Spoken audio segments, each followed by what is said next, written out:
All right, what's going on, everybody? Welcome back to the Eric Jr. Podcast. I'm your host, Ray Stiles. I'm joined here by the Creamster and Jacob Klein. Fellas, how you doing? What's going on, Ray? Excited for another EJP episode. Let's get into it. Good evening, fellas. I have cooled off a bit. There was a lot to go through last week. Coming at you fresh on a Monday night. Still waiting on another shoe to drop in the head coaching hire for your Philadelphia Eagles. But I've been able to digest some of the sports headlines, and I'm coming in calm, cool, and collected tonight. Coming in monotone as well, boys. He's really bringing nothing to the table. That's right. Well, it's either 1 or 10 with Jake. Sometimes it's tough to decide which one you'd rather have. So. Sometimes we can't find them before the show. Sometimes we have to like do a GPS search on the implant we have on him. Yeah. Always leave them wanting more. That's what I say. Yeah, for sure. The thing we wanted to lead the show with is just kind of a general in and out breakdown of like, are we in on this guy? Are we out on this guy?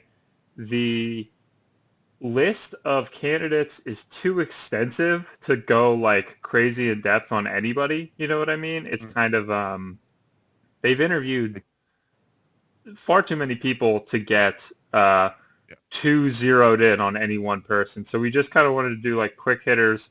We have 6 names on the board right now, kind of split into 2 categories of more of a real deal candidate and then more of the long shot candidates as far as, we were concerned. How do you guys feel about this? Yeah, I mean, the Eagles are definitely casting a wide net early in this coaching process. We've seen vacancies around the league getting filled left and right. So the Eagles are one of the last teams with head coaching vacancy. So we'll probably see them continue to take their time, continue to interview, get guys back for second interviews before we see this process come to a close. But if anybody was hoping for like big exciting names out of this coaching search, they will be sorely disappointed because it is not looking, not a lot of guys to get super excited about. But why don't we get into them? Yeah, the Lincoln Riley rumors have not quite hit the pavement, I would say. No. They are not running through the news cycle. And so we had 4 people on each side of the bracket. We had four maybes and 4 more likely. And we actually were able to thin it down to 3 with back-to-back Jason La Canfora tweets where he made pretty definitive statements on Brian Daboll returning to Buffalo, essentially turning down the Eagles for an interview. And then Mike Kafka, who was pretty long shot, let's be honest, at this point, ex-Eagles QB, also was an interview prospect who is apparently returning to Kansas City. So 2 guys staying home. The only one a real consideration, I would say, was Daboll. I mean, would you have been excited if he was truly a candidate? I was interested in him. Obviously, the development of Josh Allen plays a big role in that, and you never quite know. But for that team, they looked pretty dynamic. Yes, they have a talented group of players, but Daboll, the profile, mid-40s, kind of a no-nonsense guy, but still an offensive mind, which I think in this league, the defensive-minded guys, do not really pan out that often, with the exception of a guy like Sean McDermott. But I was very interested in exploring the possibility of him being the coach further. I don't know if I'm disappointed. I just think as the herd continues to thin, and we're kind of left waiting, just us and the Houston Texans now, which I guess, you can kind of pick which situation you think is better.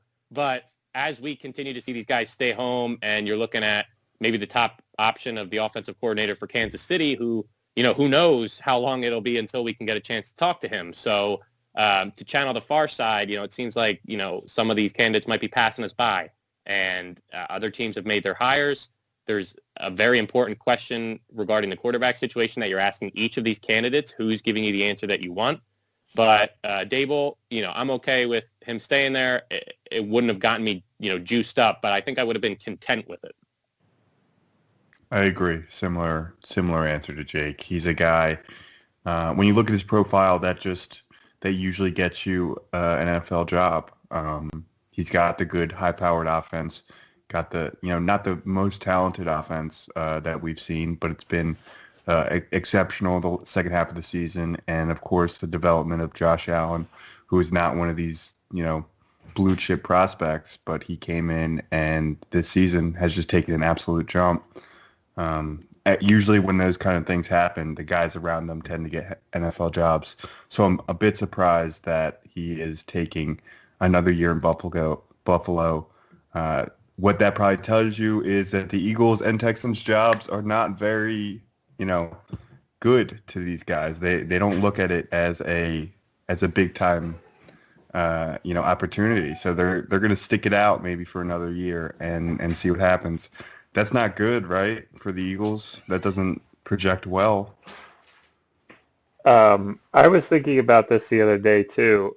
I was kind of thinking almost between the two jobs, like somebody was talking about, which one is more appealing.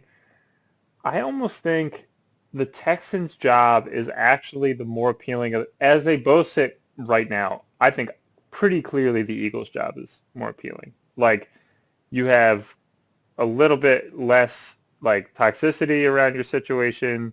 You don't have nearly as much draft issues in terms of lack of picks.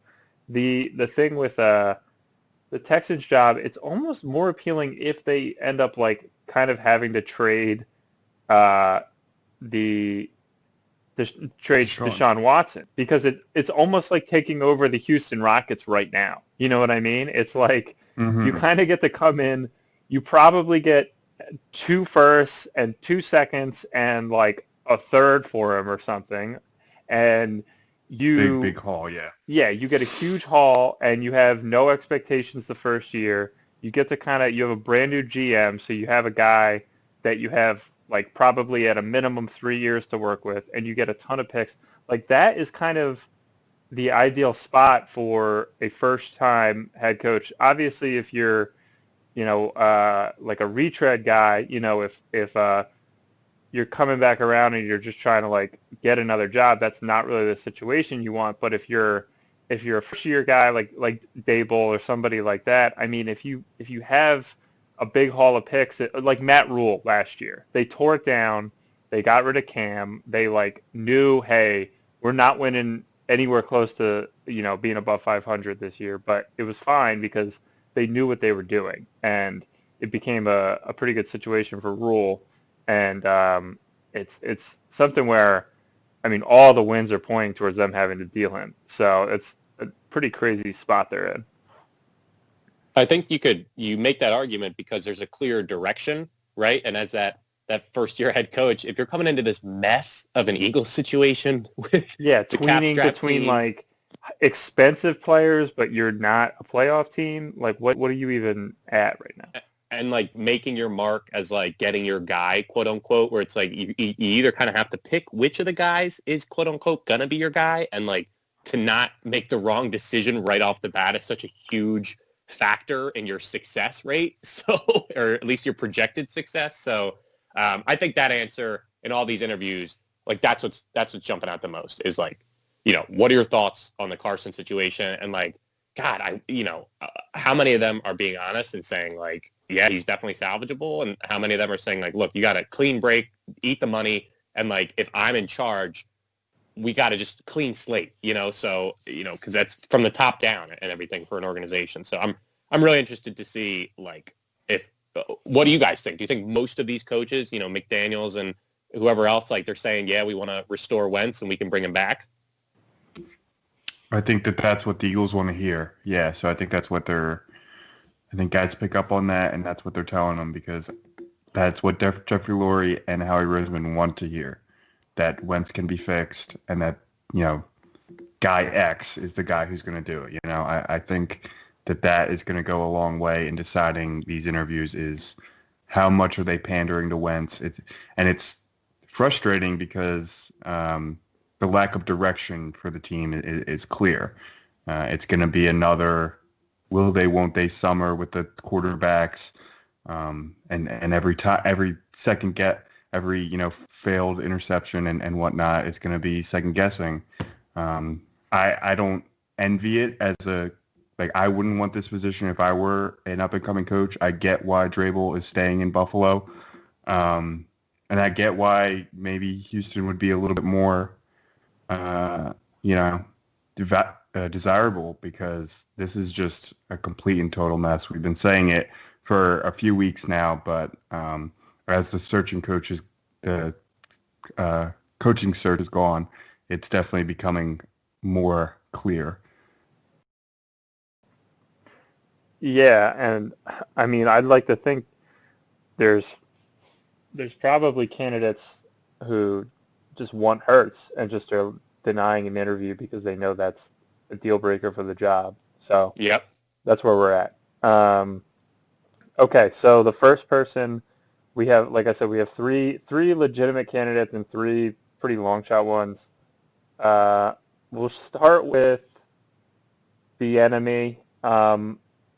He was like the name coming into the offseason, and then like 4 of the 6 jobs or whatever are filled, and he's looking at 2 crappy situations.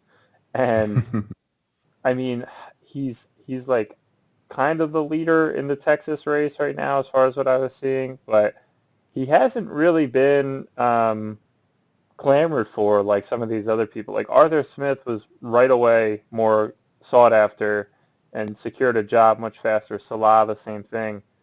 Bieniemy, definitely a legitimate candidate for this Eagles position. I mean, he's kind of in the rut of all the other people where it's kind of like, okay, like meh, I guess.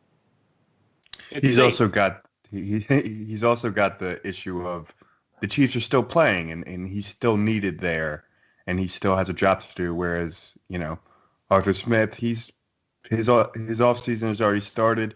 He's available to do interviews. These teams want to get going super quickly, and the problem with Bieniemy is he's always playing until the end. He's always got these games. He's going to go pretty far in the playoffs every time. I think that's working against him as well. And then, of course, there's the race issue, but we don't have to get too into that. But that's always going to be a factor when head coaching decisions are talked about. But I think there's a few reasons why Bieniemy is kind of been passed over. I do think that teams want to get some teams, maybe not the Eagles, obviously, they want to get the offseason like jump started, new coaching hire, get everybody on the same page going into free agency and the draft and whatnot. And with Bieniemy, you're going to have to wait a while to even get the interviews because he's going to be playing until February. So I kind of understand it to a degree.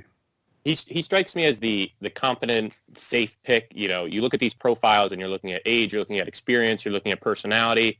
He seems to kind of check those boxes, but there's no one category that maybe you're identifying as his strength that's going to translate to NFL success in the head coaching position. So yeah, dude, it's a shame. I mean, successful teams hinder the coordinator's abilities to maybe secure a job for themselves, and that's it's not really that negative of a drawback because you're being associated with such a successful organization. But at the same time, it's tough. It's tough for these teams that want to take the next step and start, making the changes to the organization to, start a new leaf and to start over and to, reform or create a culture that's going to be successful. So it's definitely tough for those guys that have the extended playoff success.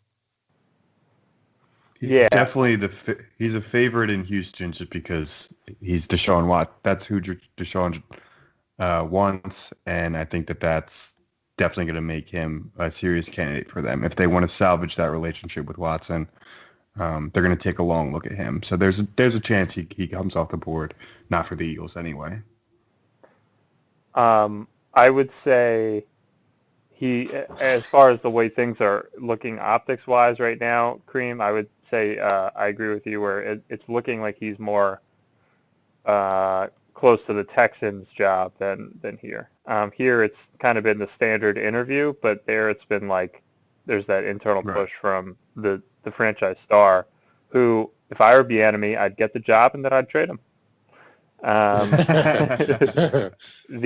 No, if he's happy, I think I would. He's still Deshaun Watson. It's he's still tough, man. He's one of the he's if you were like because obviously there's older QBs like Rodgers is better than him right now, but you wouldn't take like Deshaun Watson is one of like the 5 first picks if you're doing like a reshuffle of all the players in the league. You know what I mean? Right. He's sure. Like Mahomes, Josh Allen at this point, Watson, like there's, the QBs that go top 5, he's one of them. Sure. It's tough to come in and trade a young superstar QB, but they are so distraught in terms of their assets. It's really a tough spot. But Bieniemy definitely kind of a safer candidate. I wouldn't say gonna elicit too much of a reaction one way or the other. The first long shot candidate we have is Joe Brady, the whiz kid out of Carolina, 1 season as the OC. This, I'm just going to go in on this first. Joe Brady might be excellent as a head coach at some point. He might be excellent as a head coach right now. You cannot hire this guy as the head coach of the Philadelphia Eagles in 2021. This guy was a graduate assistant in 2016. This guy is not ready at 31 years old to be a leader of a football team where people are 35 years old and looking down on him. Like, I look at the Sean McVay thing is like the genie in the bottle everyone's trying to capture. I looked at his resume. So when you compare Joe Brady, he was a linebackers coach in 13-14, a grad assistant until 2016. He did 1 year with the Saints, 1 year with LSU, or 2 years with the Saints as just an assistant, 1 year with LSU as an assistant, and 1 year in the NFL. He, in contrast to McVay, who was literally a decade with the Washington organization, had multiple seasons as an OC before getting the job. Like, even though they're the same age, the resume is far different. And he might be a fantastic coach. I'm sure he is if he's rising this quickly, but for this situation with this kind of turmoil, a 31-year-old guy with 1 year of OC experience is not the answer in my opinion. Yeah, that's I agree. It's probably just too fast, too soon.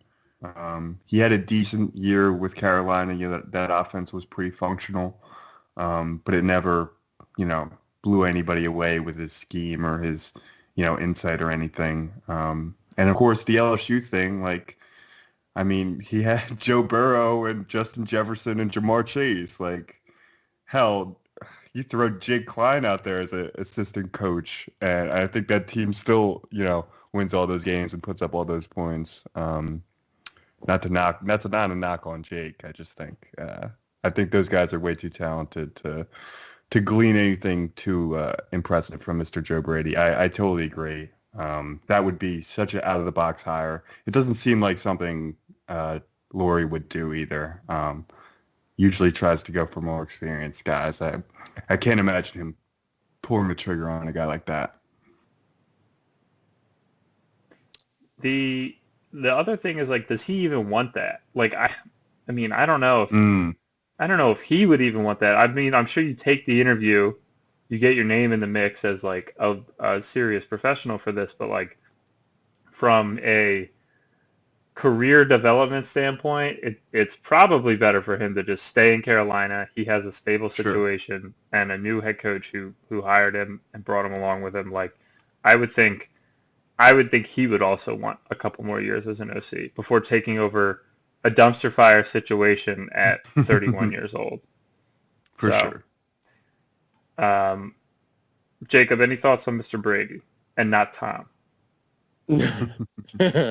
No, I got a lot of thoughts on the other guy. No, I got nothing for you on this dude. He needs to stay as a coordinator for a couple more years. He'll get his shot. To sizzle a little bit more. He's not cooked. He's not. Just stay in school. He wants that Leave him sizzle. He wants that sizzle. Leave him in there for another 5 minutes and then check on him. I can't do it right now. He's Check on him in 2 years when the guy they do hire is gone. Yes.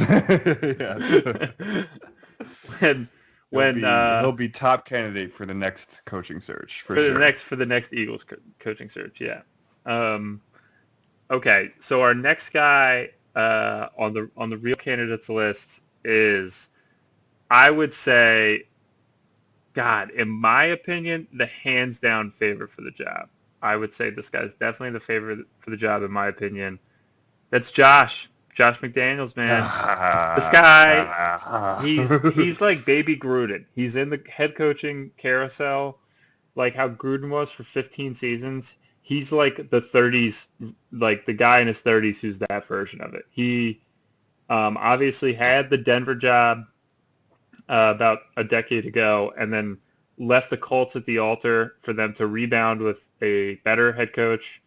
And then he's back in the mix here. What do you guys think? I'm pretty out. I made my feelings known earlier on Twitter. I think that would be a really disappointing hire. He's a retread of a retread. Like, he hasn't been considered to be like the bright eye offensive coordinator in like 12 years. We've seen enough evidence of him without Tom Brady to know that he's just not that good of an offensive coordinator. I don't really see what he's bringing to the table, other than that he was stood next to Belichick for a long time. Other than that, I don't see it with him. Can either of you try to convince me? Jake, how do you feel about him?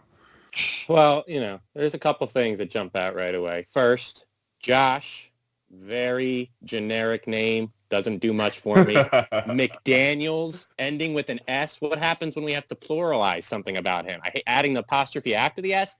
Looks disgusting on paper. This dude might be good X's and O's wise, like might be a decent coach, but the idea of him standing in front of the 53-man roster and galvanizing this group of men and having them just put their total trust and unwavering discipline behind this dude, he just strikes me as a great coordinator, but as the top dog, Chief, I just don't see it. I don't see how the demeanor and the attitude and just everything other than designing plays that might actually be effective. There's so many other things that go into being a good head coach, and other than the X's and O's, I don't see any positives to this dude, and he's probably going to be the hire. Yeah, he's definitely the leader in the clubhouse, as it were, which is frustrating. Okay, let me talk some sense into these people here. This is not... there's some false narratives getting thrown around. This guy acting like this guy has never done anything. He was never, boys, he was the offensive coordinator for the 2007 Patriots. He was he was the offensive coordinator when they won the 3 Super Bowls in the mid 2010s. He was pretty dynamic for a 6-year run, and he's coming off of 2 bad seasons when their best receivers are Jarius Byrd and Jacoby Myers, and they have Matt LaCrosse or whatever as their tight end. Their personnel is awful. His performance the last couple seasons is personnel related. When they were running wide receiver touchdown passes when Edelman is throwing touchdowns to Amendola in the playoffs in AFC Championship games, nobody was talking about how uncreative he was or how boring of an offensive coordinator he was. This is a narrative that you guys are basing off of the 2-year samples of the last 2 years, but the team has had a rot in terms of their drafting, and that's not his decision making. The guy has been there for 6 championships with the team.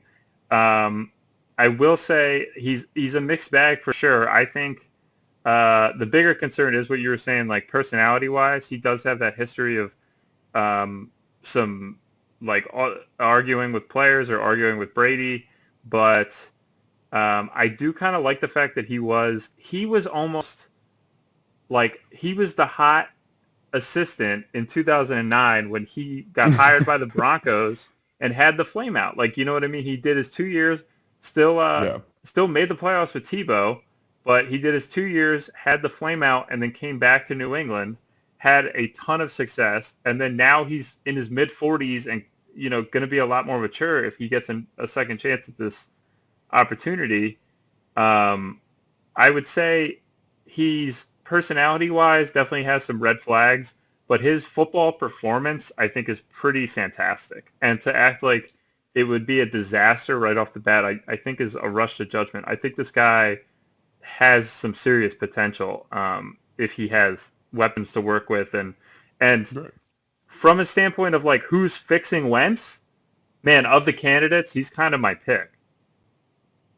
Interesting.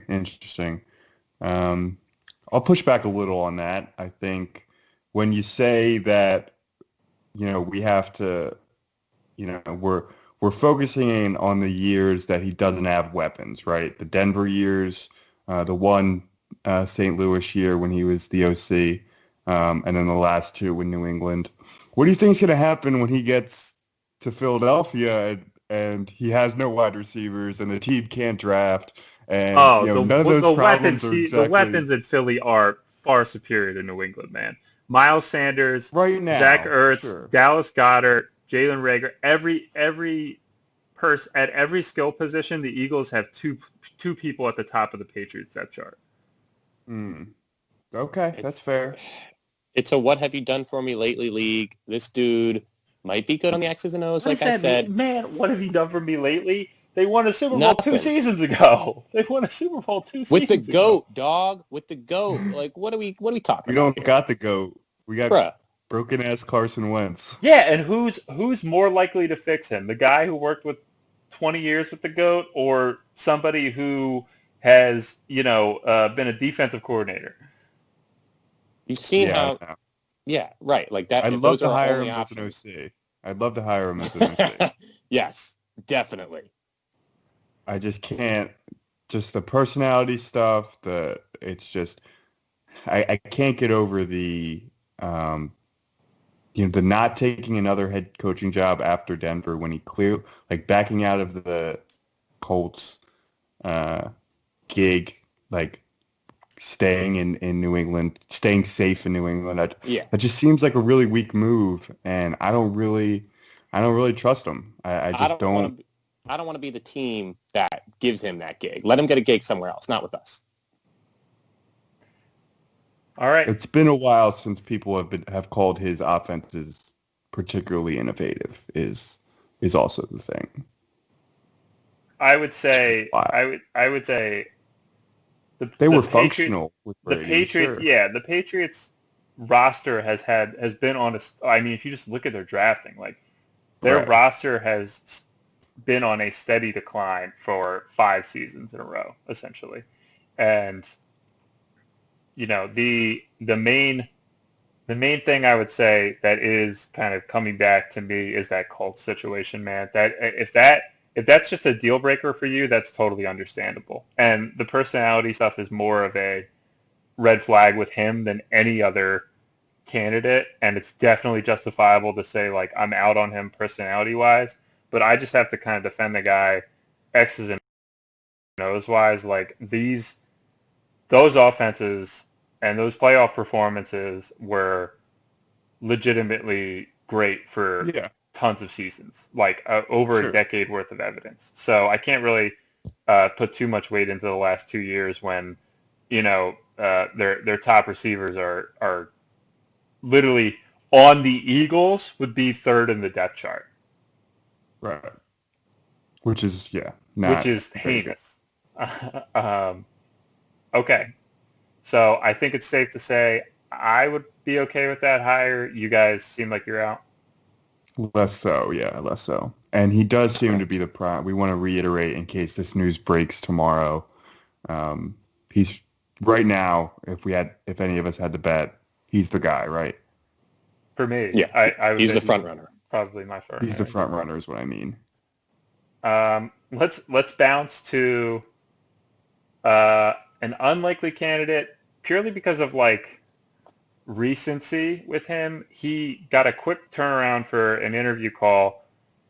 The retreadiest of retreads on our list, Todd Bowles, ex-Jets Yes. head coach Todd Bowles. This guy had some success with the Jets. You can't hate on him for that. He is most definitely what we define as he is the candidate that defines the coaching search this year, which is like unsubstantial. Right. It's like he's the guy getting the second interviews. Like that tells you what you need to know about the coaching crop this year. Yeah, he's not bringing anything that's gonna like wow you like crazy. But he is the defensive coordinator for the Tampa Bay Buccaneers. He's been with the Eagles in the past. He was with the Eagles in 2012, and that said, he's just been a lot of places. I mean, he was a head coach with the Jets for 3 seasons, had, I think, a 10-6 year his first season, and then a couple bad years, but that was more Jets related. This guy's just been a coach in the league for 20-plus seasons. He's a coach's coach. Nobody's jumping out of their seats one way or the other. No. No. He is what he is. You know, he's a defensive style head coach. We don't see a ton of those anymore. But as a DC with Tampa this year, they've certainly shocked some people. He's had a pretty good couple of years there. You know, it's probably about, if we're just looking like timeline wise, it's probably around time he gets another job sooner rather than later. I mean, he's a 2-time head coach, you know, with a coordinator with like another 4 or 5 teams. Like, he's got the resume. I just, you know, there does seem to lack a certain wow factor with him. And his time in Philly was not particularly good. They were not particularly, it was not a good defensive year. I don't know if that's going to sway anybody one way or the other, but obviously that was a long time ago, back in 2012. The Eagles were not a good defense then. That was the next carousel. They went through Sean McDermott as well, who's turned out to be a very good head coach. So you can't blame too much on him. But yeah, he's a guy. He's just a guy. He's a guy you would need a really big splashy hire at OC if you were gonna spin having him be the head coach moving forward. You would need that. But you know, he is what he is at this point. You know what you're gonna get, which is more than you can say for some of the other guys.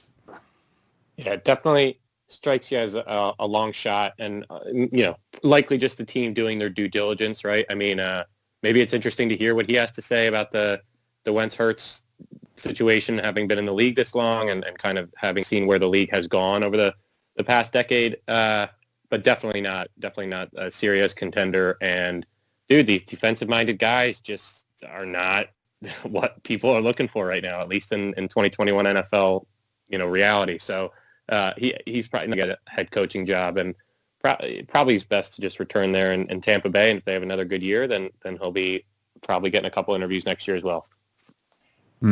Yeah, that's true. A defensive-minded coach in his late 50s is not the trend of the NFL right now. It's something where you cannot rule him out by any means. Like, he very much is in the mix as the head coach, but he just feels he feels like a long shot more due to the way things trend and the way things have been with the Eagles hires as well. They've you know, you go from Reed to Kelly to Peterson. That's been their track record too. Yeah. The last one, so we have two. We have the enemy and McDaniels as our very serious candidates. The last one, are we falling for the smoke again? Is this the fake interview again with Mr. Deuce? Deuce Staley, are we falling for it again? Is he seriously in the running here? What what's going on here? This is what I'll say. Listen, the meeting with Mr. McDaniels went for like 12 hours. You get the feeling that the interview with Mr. Staley was not even a dinner, probably a lunch, maybe even a brunch down there in Palm Beach, and just not even getting other than breakfast food and maybe something other than water to drink. I mean, there's nothing going on. He's the opposite of McDaniels, where it's like he's got no proven track record really because he wasn't calling plays, and yet the personality, these dudes just fucking love him. Awesome. So, off the charts personality. Yeah, they love him. Right. So it's you're going in a completely different direction. But, if you really feel like there's, like Wentz is, if you're going to obviously be pushing for him, if you're Howie and Jeffrey Lurie, and you're looking around this team and there's this simmering disbelief, there's, under the surface, there's more of that dissension that's going on. You've got these older players that don't have many years left to really compete at a high level. He kind of strikes me as a guy who, he's been with the team. He knows the personalities. The guys know him. It just doesn't really track with the ideological, decision that Jeffrey Lurie had in rejecting Doug Peterson, kind of wanting to promote from within. It's like you want external, innovation, and you're going to just promote the offensive coordinator, not even the OC, whatever his title was. So, assistant head coach, I think, was his most recent title. Yeah, the assistant head coach. It just doesn't mesh with Lurie's, future. MO. For this team. Yeah, what he's looking for, it just doesn't match with that. So, but he strikes me as a good coach, man. Do you think he would, he's not going to stay here. Obviously, once the new guy gets here, he's going to want his guys. But Deuce is somebody that they love and that they would go to war for. And again, I think that's like 50% of it in the NFL, but that's just me. Yeah. There's something to be said for that.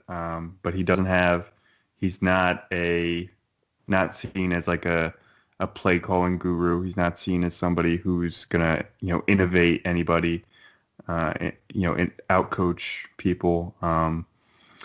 So it's tough to get like fully behind him. But at the same time, just when you hear these players talk about him, it's tough not to get swept up in it. Get swept up in the emotion of having Deuce as the head coach. He's been paying his dues for as long as any of these candidates.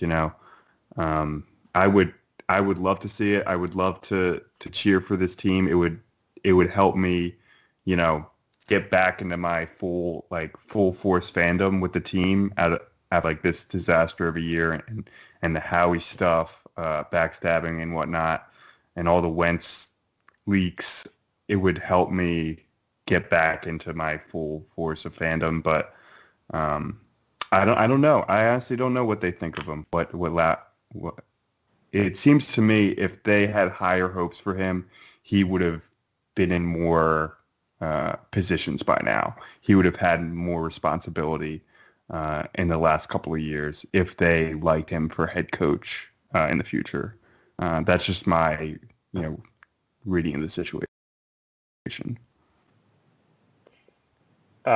Cream, I got to agree with you there on the first thing you were saying. The fandom part of you can definitely get behind this guy. This is a homegrown internal hire, ex-player, so you definitely can get excited about him. It probably has to be paired with some pretty strong assistance if he's going to be going straight from essentially RB's coach to head coach, because has never been given any responsibility with calling the plays.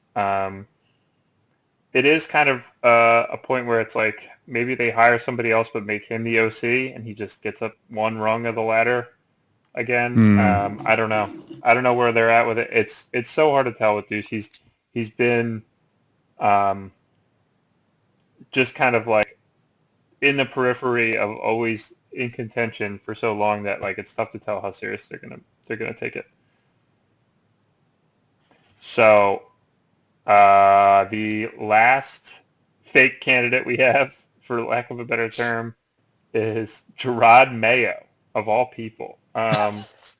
a 2-year NFL coaching veteran. I think I haven't seen anybody else request an interview with Mr. Mayo. The No.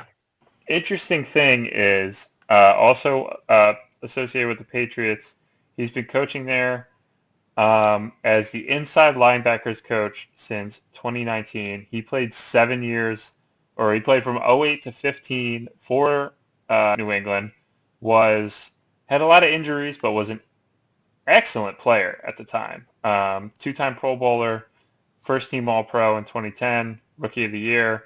He was a really good player when he was there, and that was surprisingly recently, considering he's getting interviewed for this job. What do you guys think? It seems like a fake candidate. I can't say I know too much about him. If I want to go former player with no track record, I'm going Deuce. This dude really should not be in these conversations, in my opinion, at this moment. Yeah, same thing with Joe Brady. It's probably not the best thing for you to be even taking the job if you're Gerard Mayo. You probably, in the back of your mind, know, I probably want more experience before I take that big of a jump. The weird thing is them even pursuing him. I wonder who tipped them off to be really interested in interviewing him, because it's so unlikely that he would become the candidate for them. It almost could be this is the wrong word, but a favor, kind of get this guy an interview and start the process almost of, these prospective positions. Kind of almost like if somebody knows somebody to give him those reps almost, to get him prepared for hopefully, future positions, of similar ilk. Yeah, for sure. Yeah. I buy that. Okay. Let's lay out. We just did a ton of content on this search. If it's not one of these 6 people, well, we're idiots, I guess.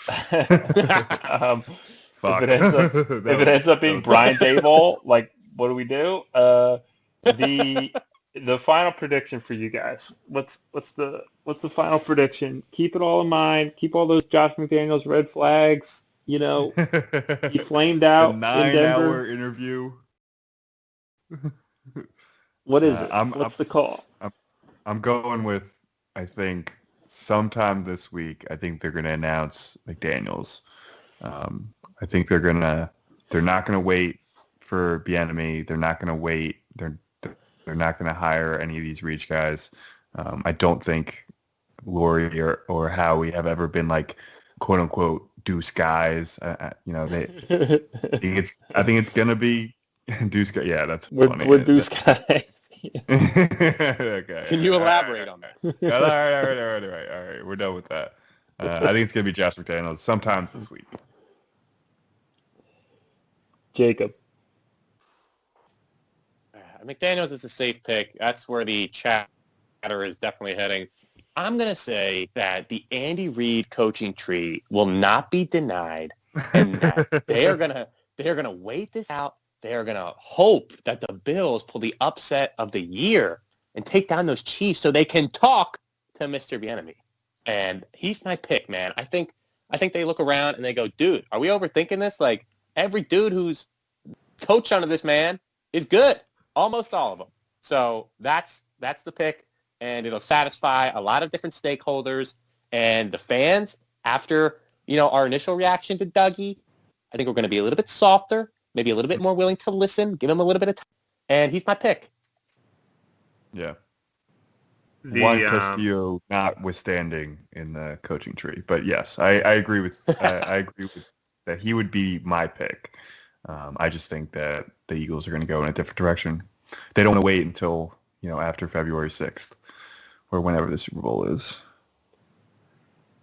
The crux of the entire franchise is Carson Wentz. He's the big giant elephant in the room. Whether he's salvageable to the point where you just make him tradable and you get one decent season out of him, and then the cap hit is less to trade him. Everything needs to revolve around kind of rehabilitating Carson Wentz, and then kind of going from there, whether you're picking Wentz or Hurts. Hurts can wait another season if he has to. The guy who they think is best able to do that is probably the pick. So that's why I also think it's McDaniels. I don't like that it's a guy who's had clear player confrontations and issues with like flaming out quickly. We did that with Chip Kelly, and as I've just been reading more about Josh McDaniels, he had that Chip Kelly syndrome of like he got rid of Brandon Marshall and like Jay Cutler and like a couple like the higher talent players to kind of like seed his own dominance, power, I guess you could say. Yeah. And so definite red flags with him. I can't say I would love to hire. I'm a little higher on it than you guys are. Wouldn't be surprised at all if Bieniemy was the guy, but I think McDaniels is who they go with. Mm-hmm. So the next NFL thing, we'll fly through these takes. We went super long on that, boys. We'll fly through the next stuff. NFL playoffs, pretty good games compared to the first weekend. The first weekend was pretty crappy. The next round of games yesterday, both games were really good. The Chiefs Browns game and the Bucks Saints. Man, Jake and I were both talking that Browns talk throughout the week. -10, we both took them at -10. It was the safest bet of the week. Creamster, you're an idiot. They got the cover. Hey. You were hating on the bet all week. Well, I think we know what would have happened if the best quarterback in the league was there for all 4 quarters. Yeah, but they win that game if they get that helmet to helmet call, they win that game. That's not true. Man, that was nuts. What would it? It was what? That was a 10-point 16-10 if they get that call. And then resulted in another 9 for the Chiefs. Right. Or another 3 to put it to 9. Even if they scored, the Chiefs are going to come down and at least kick a field goal. They couldn't be stopped. Every single drive that Patrick Mahomes was in, they were driving, except for the one interception. He was hurt before the concussion. He had some turf. That's true. All right. And they were still driving. Like, I don't Browns understand. Covered. That should be all that mattered. The Browns did cover. Thankfully, for that hit in the head. Yeah. That would have been it almost looked rough for you. I was feeling for you guys when I saw that. But do you guys have any takes about that fumble into the back of the end zone rule? Do you have any wild takes about it? Yeah, change it. I think they should change it too, yeah. I think it should stay with the team who got it, but you get pushed back to the 20 or something. Like you don't get it on the 1. Oh, I see. I like that rule. Yeah, you start at the red zone, but you start at the 20 rather than like the 1 yard line or something. Yeah. Yep. All right, let's make it happen. We just solved it. Sounds good. The Bucks Saints game, the Bucks kind of felt like they are not playing that great, but the other team is just playing worse. Like the Reds or the Washington team is just the Washington team is just a bad team that they drew in the first round. And then the Saints, man, Drew fell apart. Yeah. Brees was a mess yesterday. And Michael Thomas 0 catches. It's kind of like the Bucks we've been saying all year, and I've been loving watching them because they do have such great weapons. But it's been the story all year. It's like, wait till these guys get on the same page. They didn't have OTAs. Like these guys are going to be fantastic. They just got to cut down on these penalties.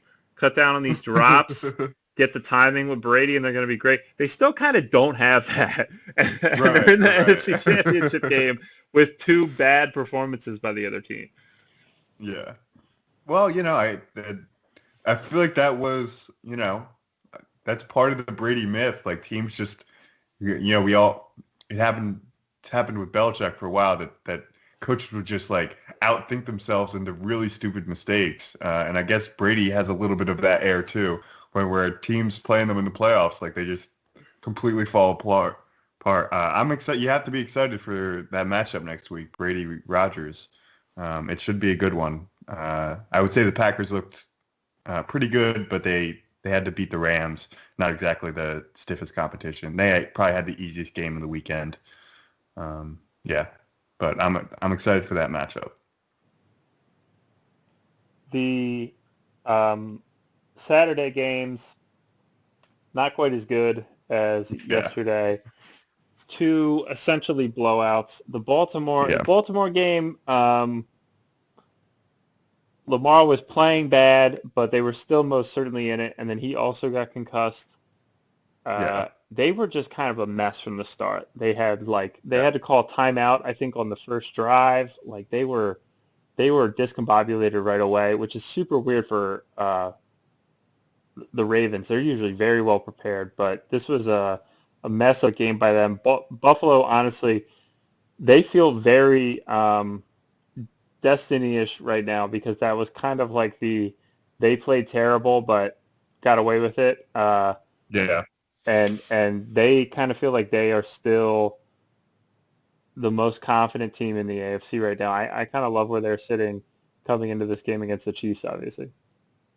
If you're Buffalo, you have to feel good. You've been on this crazy streak. You've been, quote unquote, the hottest team. I have some objections to that, but you have to feel good heading into their game against the Chiefs. But it really comes down to whether Patrick Mahomes is going to clear concussion protocol.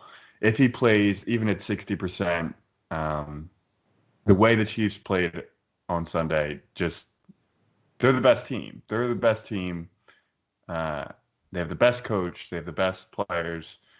There's not really any. It reminds me of the Patriots in that 3-year run in the mid 2000s where every year, can anybody stop them? We would talk ourselves into all these teams having a chance.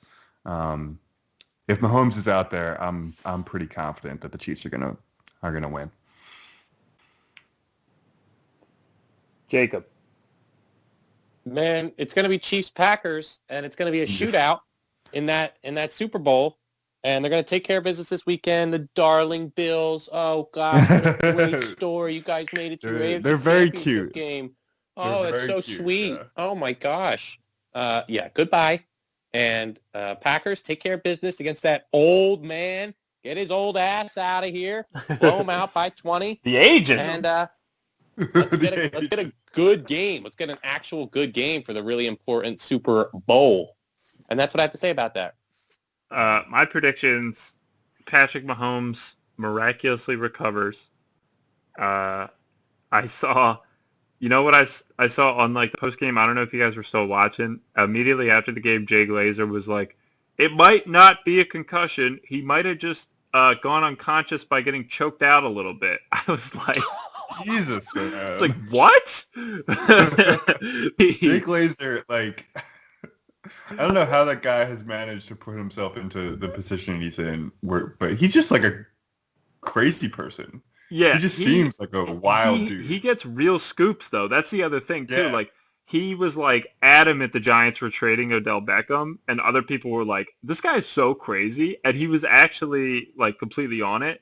And then he says stuff like that. I'm like, what sleazy agent who's, like, trying to get the ball rolling on Mahomes clearing protocol or something? Like, where is that story coming from? Oh, he just got choked out. Like, if that was the case, then why wasn't he coming back? Like, I don't know. I don't know what the deal with that is.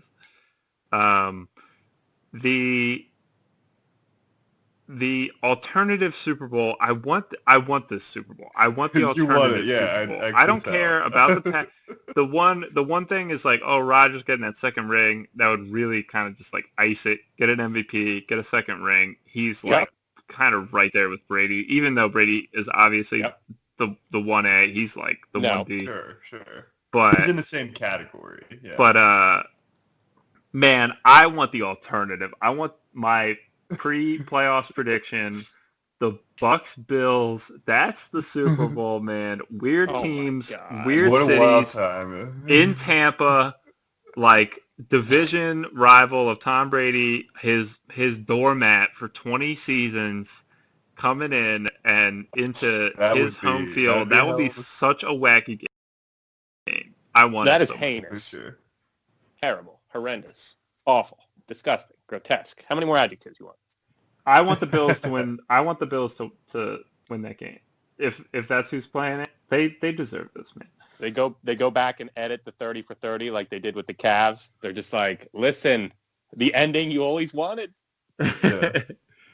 Oh, of like that dad in the bar with his son or whatever. Oh About. yeah, dude. Yeah, you just recreate that for the for the Bills Mafia. So, Creamster, who do you want pulling it out? I know you said Chiefs are the best team. That's who you're putting your money on. Who are you really rolling with here, fan wise? I'm rooting for Rodgers. Like you, I kind of want to see him solidify himself. I think it's a travesty that and not talked about enough, that they drafted a quarterback in the first round. I know. Imagine if they had Justin Jefferson right now. Yeah. Yeah, if they had just Brandon Ayuk, or Brandon Ayuk, yeah, or Yeah, T. Higgins, or one of the million other good receivers we didn't take. Imagine if they had him. I mean, it's tough to think about, but I'm rooting for Rodgers. I've always kind of liked him. He seems like he's kind of a recluse a little bit, but I don't have any issues with him. So I'm going to root for Rodgers, yeah. And I think Chiefs Packers sounds pretty entertaining to me. What do we like more, the Patrick Price or the Rodgers rate? What do we like more? I think Patrick Mahomes needs some acting lessons. I think he's got to call up Blake Griffin. He's got to call up Peyton Manning. He's pretty bad. Get better. Yeah, he's pretty bad at these. He's pretty bad. To be fair, it's tough. He's just a kid. Most of these guys, they're into their 30s by the time they're getting these kind of commercials and stuff. He's still got some time to prove himself, but he's pretty bad. So you're a Rodgers rate guy. I'm a Rodgers rate guy. Yeah, I'm a Rodgers rate. I'm definitely in on the Rodgers rate. Yeah. Yeah. Okay. So I have Bucks Bills. Bills winning it all. Creamster is going Chalky McChalk. With the Chiefs winning it all. Yeah, I'm gonna say the Chiefs are gonna win. Jacob, what's your Final Four predictions?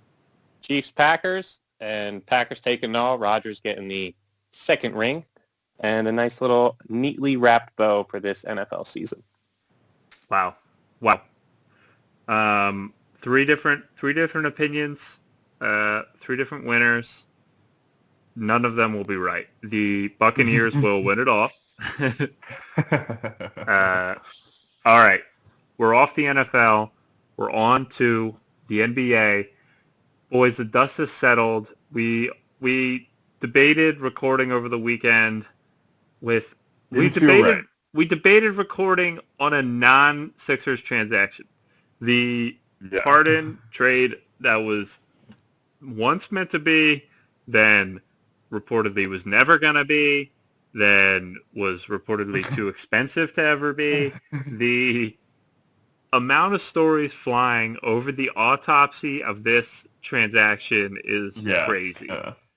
And I don't even really want to talk about too much of the on-court. I want to talk more about, we're not talking about the Nets. I don't want to talk about the Nets at all. I want to talk about where we stand on these rumors, hashing out, did they get played? Were they ever going to be able to make this deal? What was your cutoff price? It seems pretty solidified now. Maxey was a hinge point, but we've seen kind of two entrees offered up of narrative, narratives. Yeah, where it's he was never gonna, Fertitta was never gonna do the deal, and he just played you for more picks from the Nets. Where do you guys kind of land on this in terms of, the assets that were actually discussed and where we were in terms of truly pulling the trigger on this. Yeah. Well, just to say, I was a little devastated when I had really thought this was in the Sixers' hands. For about 2 hours there, it looked pretty certain that the Sixers were going to end up coming away with it. We didn't hear anything about any Nets packages. We didn't hear anything at all, really, from any other team. And then just at the 11th hour, that Shams notification, he got it first. Shams won, for the record, that he's going to Brooklyn for all those picks. There are two options, right? So either I believe that, Daryl Morey was going to do it no matter what the price, and kind of the Rockets were never going to trade him to Philly. They were never going to give in. That divorce was too messy with, Morey and Fertitta and whatnot. I buy that, but I got to think that there was a sticking point with Maxey. He obviously had the huge week last week, gets the 39 points for the shorthanded Sixers, talks himself into being like an NBA commodity, and then is the sticking point for a superstar trade a week later. That's the one I'm kind of working under right now. That's the one I'm buying the most, is that the price got a little too steep for Daryl Morey's blood. Maxey and Shake Milton have given him a little bit of cover. They don't need to make this deal. They've been playing well when all their guys are out there. I think that's what I'm going to go with. What do you think, Jake? So my initial reaction contrasts drastically from yours, Cream. You put in the group chat, it's the Nets, and it took like 2 seconds and then just a flood of relief. I was just I was able to breathe, and I was like, man, like for all of my complaints and frustrations, the whirlwind of emotional gymnastics that it would have taken to get ready for what it entailed. And here's where the sticking point is for me, which I guess should be more talked about, is within the Nets organization, there was an agreement that Ben Simmons was not worthy of the centerpiece of a deal. What was worthy were 3 draft picks past the year 2022 that could be packaged together in a future deal, that could be borne out to actually be 2 top 10 picks. I mean, they look at the asset evaluation of Ben Simmons on a good deal and those future picks. And, I believe the reports that Ben Simmons' agent and Matisse Thybulle's agent were notified that it was probably shit was about to go down and they should start to get their affairs in order. I believe that. What I then believe is that Fertitta gets cold feet, starts hearing some chatter about how he's about to get swindled for only giving up Harden for 2 picks, 2 swaps, and Ben Simmons. I mean, that's what a guy that can't shoot, a guy that's always going to be your Scottie Pippen and never your true superstar. I think someone got in his ear, and then I think it came down to, we're going to need 3 picks and Maxey and 3 swaps. Then once someone got in his ear, that's when the cold feet happened. I think initially he was like, you know what? I'm not going to allow my anger and my ire towards Daryl Morey to prevent this deal from going down. If the people around me think that Ben Simmons is legit, like the best possible thing that you could get from this deal. But the longer it went, and I guess the ability for Brooklyn to cobble together everything that they did with those picks, they flipped Jared Allen for another first. I mean, I was relieved, and I understand that we are not a championship caliber team, probably as it stands right now, even when healthy. But the flexibility, it just felt too much too soon, if I'm being honest. And during this COVID year, it just didn't sit right with me. And honestly, I'm relieved it didn't happen. Important note. Go ahead, Green. Just an important note that not only COVID year, a year where I think still now everybody thinks the Lakers are going to win a championship. It would have been, even with James Harden, that's still a very tough team to contend with. So I agree with that sticking point as well. Why don't we hear what you have to say, Ray? I was initially very disappointed, but I have, you know what it's done? I said we're not talking about the Nets. I mean more on court. What I Yeah. have done, though, is think about it from a Nets perspective, and it's honestly brought me more close to what Jake was saying, where I'm more relieved than anything. When I Yeah. look at the Nets, man, I would kind of hate this deal if I was them. Like, I think I would rather be, like, flush with a really well-rounded starting five, assuming a healthy, focused KD and Kyrie. Yeah. I think Yeah. I would rather have my assets than just those three guys and Jeff Green and Joe Harris. Like Yeah. the I think the situation where those picks could be super high from this thing crumbling really quickly is a little too volatile. Like this could go so wrong for them. The more I thought about it for them, the more I was like, that could just as well be us too. And Yeah. it's kind of that thing where it's like you're kind of left in shambles in a year because maybe he got COVID like during the playoffs or something and it ended up not even working out this year and then you had 1 year left. It didn't, you lost in the conference finals or whatever and then he left or Embiid demanded a trade or whatever, you know what I mean? Yeah. And Yeah. There's a lot of issues that could arise for sure. and to be giving up somebody like Maxey in that deal, you had to draw the line on it somewhere. And Yeah. ultimately, it's seeming like there's now been three separate, like, serious reporters saying Maxey was a sticking point from Houston. I'm glad they walked away. Yeah. Yeah. For all the Go pain, ahead.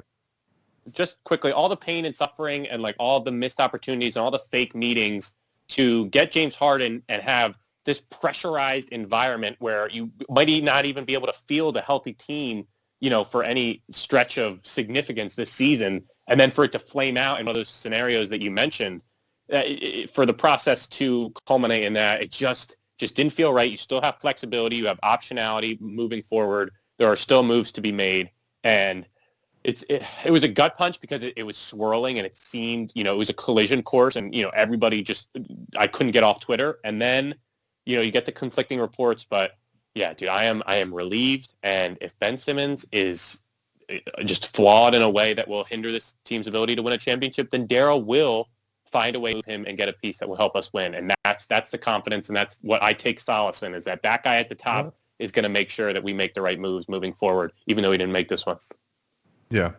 Yeah, I agree. I'm at a point, if we're doing like, psychoanalysis on the trade and the autopsy on it, Maxey, I would have done, for reference, I would have done Ben Simmons, Maxey, maybe one pick. I think I may have the trigger on that. But it was either or, either Maxey or the picks. You can't completely hamstring your team moving forward. I agree with that overall. But, at the same time, if they had gotten James Harden, I would be talking myself into this team being a championship contender. And right now, certainly feels like we're on the outside looking in of that bubble. I want to talk to you guys about what this means for Ben Simmons moving forward. A bit of a turn, I think, the fan base has had on him. Yeah, it's been about 9 months coming. It's been about the last 9 months, but after the Heat game where he had 5 points and he fouled out, it's probably his stock in Philadelphia is as low as it's been, and of course Spike Eskin has the take that the league-wide value for Ben Simmons isn't where isn't close to where we think it is. And that other teams don't view him as this generational star. They see him for what he is, a clearly flawed player. I want to get your guys' take on that. I just want to touch on the package that you were talking about, just for a frame of reference too. Like, seemingly Thibault was a part of it. So if you look at it from before the season started, we had the preseason discussions of like, okay, what's the James Harden package look like? And we were like, hey, you guys, the team holds all the cards. I was preaching like, you could play hardball. You go like Simmons and a first. And then by the time these talks were really hitting the mountaintop, I was still unwilling to kind of think giving up Maxey was a good idea, but I had settled on like Simmons, Thibault, and 2 firsts is perfectly acceptable. I would have taken that for sure. And that's kind of indicative of the drop-off and the clear playoff cap you have with this guy. They are not going to win the finals with Ben Simmons. I just can't believe that. I can't believe they're going to win the finals with this guy as their second best player. Somebody who just doesn't do one of the 3 basic skills is not going to be the second best player on the team. He's shown no improvement, and it's kind of a funky roller coaster because we on the pod were talking about like blowing it up, and then like, oh my God, they just won 6 in a row. We're idiots for thinking that by the time we got to like our next episode, and then we're right back to like, oh wait, actually, yeah, blowing up is probably the best route to trying to win it all. So it is a roller coaster this year. That's going to be the case, I think, for this wacky year. But you're right. You're right. I will say, just like the value has clearly declined a little bit, and the team, it's somewhere, blowing it up is like the strongest term possible, but I think everybody in the city is accepting like the playoff cap is really tangibly there. There's clearly an inherent issue with the pairing that is probably not fixable. Right. Without another player taking over responsibilities. And the thing with like blowing all these assets in the Colangelo years and Elton Brand's first couple of years is you can't acquire, like if they could realistically acquire Brad Beal without giving up Ben Simmons, then there you are. You could totally win with him as a 3-piece of that triumvirate, like if you had Beal, Simmons, and Embiid, but Simmons is the asset to move at this point. So you really are limited to Tobias is your third wheel, and you're moving Ben just purely for better fit and hopefully not getting raked over the coals too much in terms of like Shake or somebody else to get somebody with a higher ceiling and better skill set than Ben for the playoffs. Right. Yeah. Yeah, I agree. And go ahead, Jake. Yeah, I mean, it's we talked at the beginning of the year. Let's give him 1 year. Let's give him the 1 year with shooting a full year, and if it's another second round exit, then the clarity in that moment, albeit with a lower value on Ben Simmons, the clarity of what the next step that needs to be taken would be achieved, in my opinion. I think that you would know that if Ben Simmons is not going to be your second best player, and even if his value has gone down, then there are big infrastructural like moves that have to be made.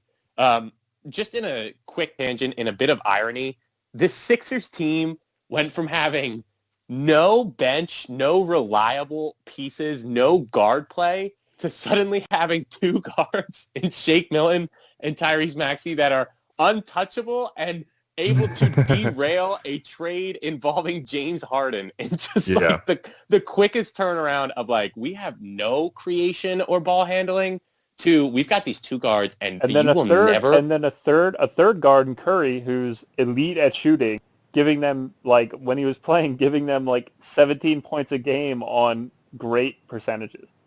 Yeah. Just to have those members of your team that have emerged as like NBA and valuable in the modern NBA, I just thought was a bit ironic. And in regards to Ben, man, I mean, this slog, like, say what you will, I think, a higher point triple-double, and maybe some, people start to calm down a little bit. But, man, the rest of the season, even with its nutty nature, like, it really is important for Ben Simmons. And I don't know if he wants to take a page out of Tyrese Maxey's workout warrior book, or if he wants to sit down with Tobias Harris and have some important conversations about things that aren't basketball. This dude needs something. He needs someone in his corner, and maybe it's going to be me. And if Clutch, Sports wants to reach out to me, I'd be more than happy to see what I can do for him. I've helped a lot of people in my life. It's about four people. So if he wants to be the fifth, I welcome that opportunity. There's become almost last season, for the past 2 seasons, 3 seasons, it's been combo guard, combo guard, combo guard. Now it's more like a wing, like getting a Paul George or something, or like Chris Middleton would be kind of the best thing they could get. It's interesting. There is the thing that's funny is, and it kind of makes me come back to like being glad that this James Harden thing didn't just blow up all of their assets, because there's 2 paths you can take. There's the Jake path, which is like get your clarity that this guy really can't perform in the playoffs. I think we already know that, to be honest. He's shown 0 improvement in 4 seasons. I don't think we're going to see too much growth in his offensive capabilities between now and summer. The other option is the B squad option, the Kyle Lowry, the Victor Oladipo, the Buddy Hield. Like, there is still options out there. The thing is, these guards that they do have made those guys less appealing. Like Buddy Hield, how much better than Seth Curry is he? How much better than Shake Milton is he? Is he really that much better that he's worth giving up 2 firsts to go get, like Seth and 2 firsts? Probably not. And probably not. With the contract that Seth's on, he's definitely made Buddy Hield specifically a little bit redundant. So Lowry is a different story. I think he brings so much to the table and could be such a good Embiid fit that you give up picks and somebody to go get him. If you gave up Seth Curry to go get him and like a first, I could easily justify that. Yeah, I think it would be a lot to get him out of Toronto, just because, well, we don't know where Toronto's going to be. They started off pretty rough, obviously 4-8 right now, but they could. It wouldn't surprise me. I don't think it would surprise anybody if they went on a run. They won 6 out of 8 or something. It's going to be tough to. They would have to be pretty low, I think, to consider trading Kyle Lowry, and I think it would take a Drew Holiday-esque package to get him out of Toronto, just because they're giving him to Philadelphia, a direct division rival. That would take a lot, but I think part of it would be worth it if you could keep Ben Simmons, if you could keep Embiid. You probably have to throw in Maxey and some picks. No way. I don't think you have to throw in Maxey. I really don't. He's expiring. He's expiring. I think you have to give up. I think you have to give up a starter and like 2 for. Like, I think you could do like Shake and a first, or Seth and 2 firsts, something like that. It's pretty tough to justify giving up Maxey for 6 months. For sure, he's untradeable. He's untouchable. Yeah, he has his development has been very exciting. I had to take briefly before all these conflicting rumors came out that the 39-point game that Adam Silver screwed the Sixers over by forcing them to play that game. Tyrese Maxey breaks out, becomes someone who Tillman Fertitta has heard about, and therefore needs to be in a trade with the Sixers, so he doesn't get fleeced.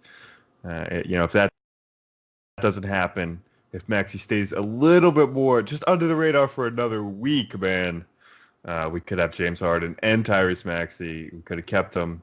That would have been obviously the best case scenario. But yeah, Maxey's improvement is duly noted, and I'm not eager to trade him. I'm just trying to look at it from other teams' perspectives. All right, man, what a team. The last thing, Creamster, hit on these Flyers real quick. We're finished For up with the Sixers. Your sure. boys threw some hot drama with the press.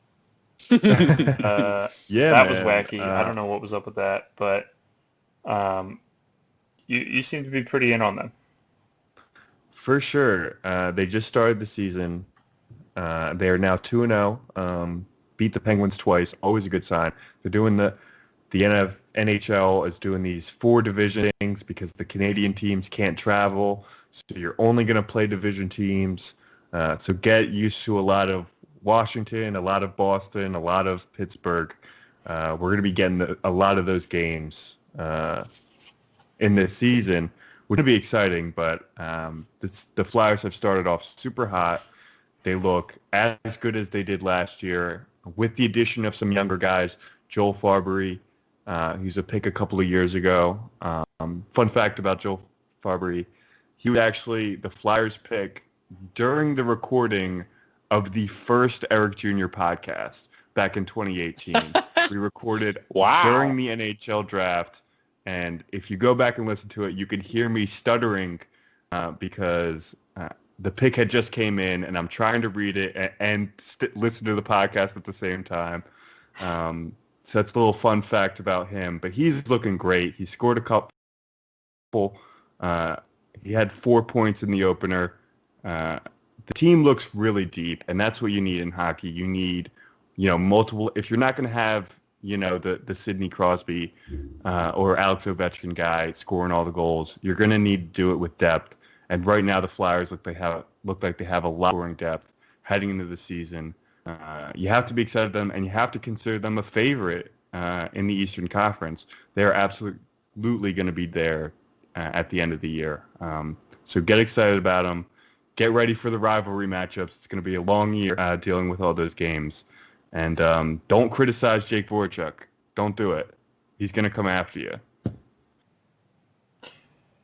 The interesting part of that story is you reading, recording, and listening to the podcast all at the same time, according to your story. That's pretty impressive, Cream.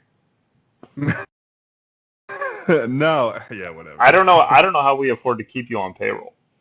I do a lot over here. I'm glad I'm getting recognition.